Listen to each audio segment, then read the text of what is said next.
त्याचा अर्थ तुम्ही समजून घ्या.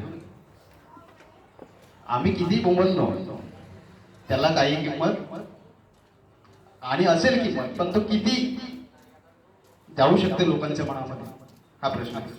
पण शायराने जर पोवाडा लिहून तो लोकांपुढे मांडला तर त्याचे परिणाम हे मोठ्या प्रमाणामध्ये होतात. आणि म्हणून ही शायरांची जबाबदारी आहे समाजाप्रती. या ठिकाणी लिखाण करणाऱ्या आणि ते म्हणणारे आणि प्रत्येक कलेच्या माध्यमातून तुम्ही समाजापर्यंत कसे पोहोचाल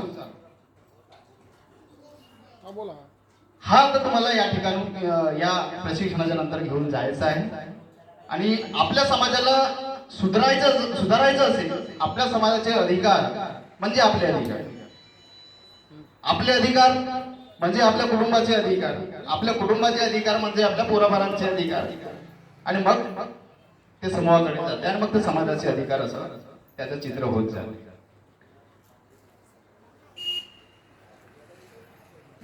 बोलताना सरांनी हे सांगितलं की बाबा आम्ही 1950 ला शेड्यूल कास्टच्या बाहेर पडलो. शेड्यूल कास्ट म्हणजे कळतं तुम्हाला? एससी ज्याला म्हणतो.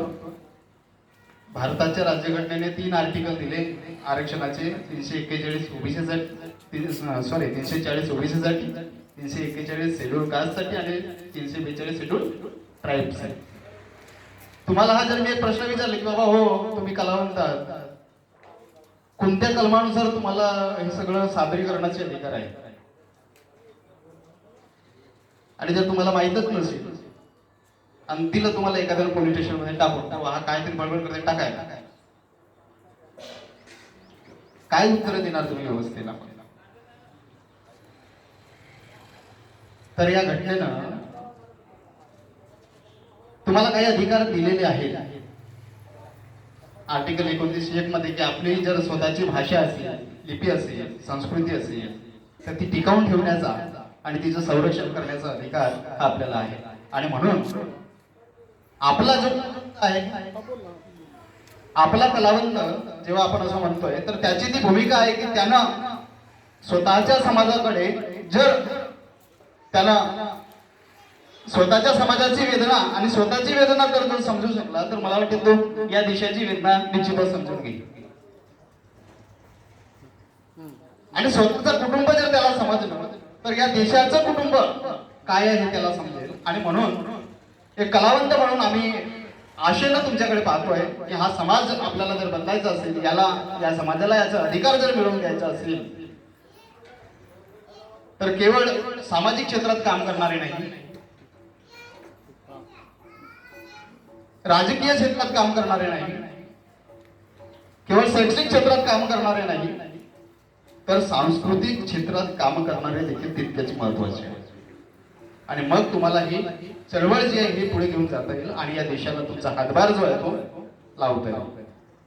आणि तुम्ही जर म्हणत बसले की बाबा माझी पेरणी मी ढिवराचा बोलता, ते रोजची उतर बे ढिवऱ्या किती मोठे शायर असू द्या, मला वाटतं शायर साहेबांना पण ते अनुभव आले नसतील असं नाही, किंवा कार्तिक मेश्राम यांना आले असतील असे नाही.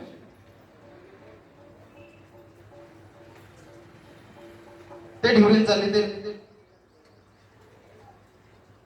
आता तुम्हाला ते कदाचित हे वाटेल, पण तुमची एक पिढी शेड्यूल कास्ट मध्ये राहिली जवळ ते 14 ते 15 वर्ष.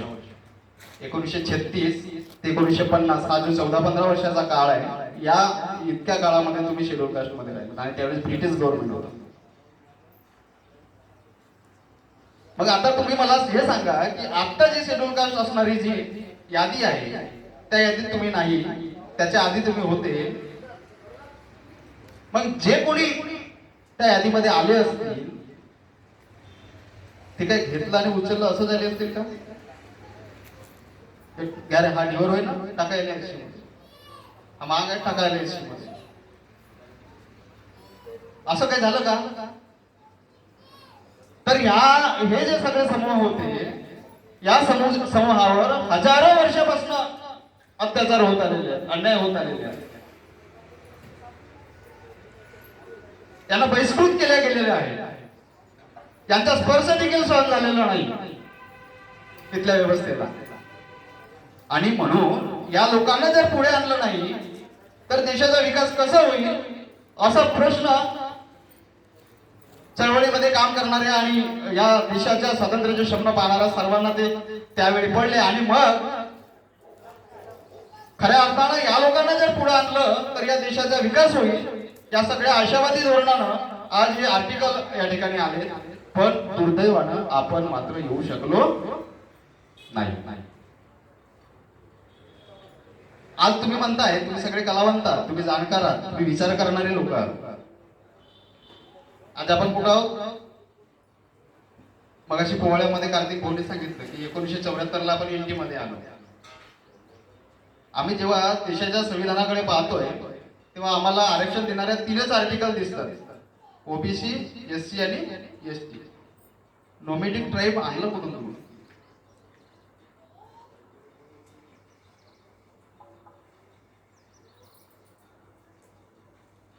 मग मूळ जे आम्ही शेड्यूल कास्ट मध्ये होतो त्याच्यातनं तुम्ही आम्हाला बेदखल करून नोमॅडिक ट्राईब मध्ये आणून ठेवलं, भटके विमुक्त करून दिलं.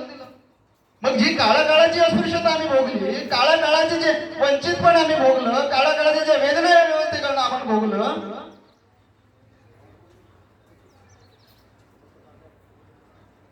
ते 70-75 वर्षात बदलणार आहे का? म्हणून एकमेव आम्हाला 75 वर्षानंतर जिल्हा परिषद सदस्य दिसतात.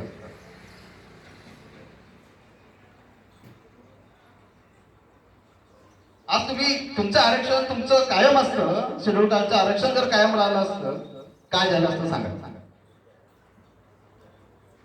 काय झालं असतं? चला बोला तुम्ही, आता सगळे कलावंत आहात, विचार करणारे लोक आहेत, बोला काय झालं असतं?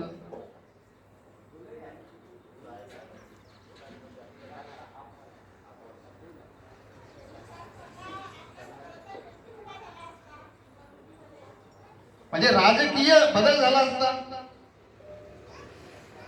झाला असता, झालं का? कुणाचं नुकसान झालं? आता फक्त तुम्ही राजकीय या आधारावर बोलताय की असतं तर हा आमचं नुकसान झालं असतं, बरोबर आहे. आता तुम्ही कलावंत आहात, तुमचं काय नुकसान झालं?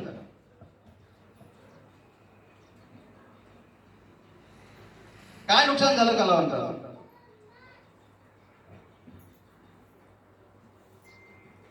बरं, या समाजाची सांस्कृतिक परिस्थिती तुम्ही मांडू शकला का?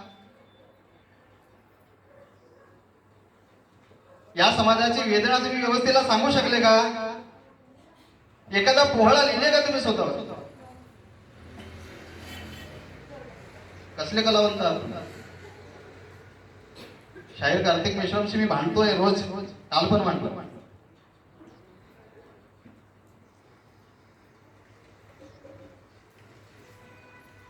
कलावंतांना एकत्र आणा हे कशासाठी म्हटलं असेल? आम्ही कलावंत एकत्र आले पाहिजे ते कशासाठी म्हटलं असेल?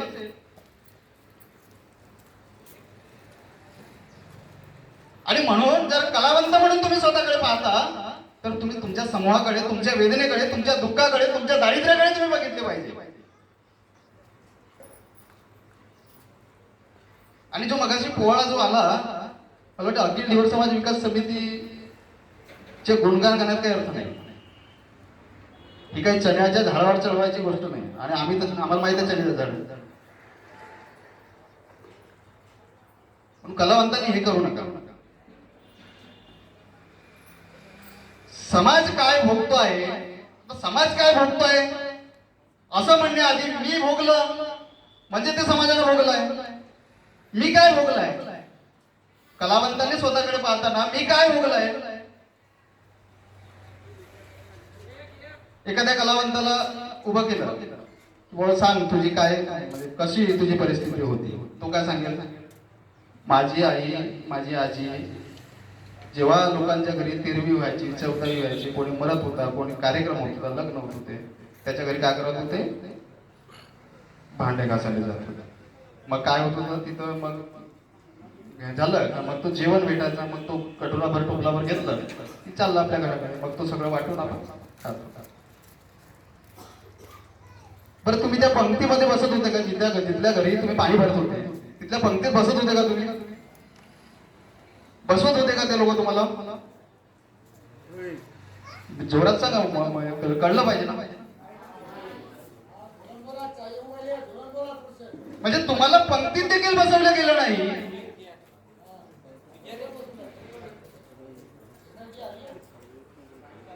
मग आता विचार करावा लागेल की नाही?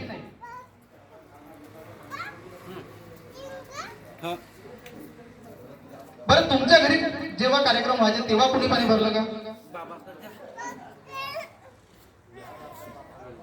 तसं पण नाही म्हणता. म्हणजे तुम्ही लोकांना गुलाम पण केले नाही आणि तुमची गुलामी कोणी सहन पण केली नाही. तुम्ही जगलात कसे?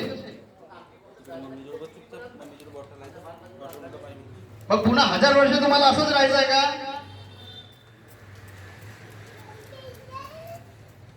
आणि मग हजारो वर्ष तुम्हाला असे घालवायचे नसतील तर मग तुम्ही आज या ठिकाणी खरे कलावंत म्हणून परत गेले पाहिजे आणि स्वतःच्या समाजाला जागवण्याचं काम तुम्ही केलं पाहिजे. या पद्धतीनं मी आता तुमच्याकडे पाहतोय आणि मला वाटतं तुम्हाला काही डॉक्युमेंटेशनच्या संदर्भानं मला वाटते गोविंद भाऊ या ठिकाणी बोलतील आणि मग आपण एक सामूहिक डिस्कशन या ठिकाणी करूया. तुम्ही आणि आम्ही दोघेही आपण चर्चा करूया, कसं आपल्याला काम करता येईल ते करूया आणि मग तुमचे प्रेझेंटेशन या ठिकाणी आपण पुढे पुढे जाऊ. आणि तुम्हाला काय वाटतं समाजाच्या प्रती, तुमच्या स्वतःच्या प्रती, ते तुम्ही काय तुम्हाला काही वेळ आम्ही देण्याचा प्रयत्न करतोय, त्याच्यामध्ये तुम्ही मांडणी करा आणि काय काही 5-10 मिनिटांमध्ये ते काय करता येईल ते आपण करण्याचा प्रयत्न या ठिकाणी करूया. चला, धन्यवाद.